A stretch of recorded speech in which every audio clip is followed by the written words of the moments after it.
ஆயிரம் வாசல் இதயம், அதில் ஆயிரம் எண்ணங்கள் உதயம். யாரோ வருவார் யாரோ இருப்பார், வருவதும் போவதும் தெரியாது.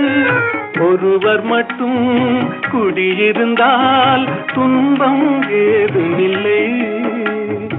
ஒன்றிருக்க ஒன்று வந்தால் என்றும் அமைதி இல்லை.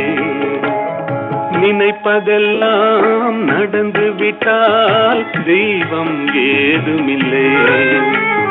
நடந்ததையே நினைத்திருந்தால் அமைதி என்றும் இல்லை.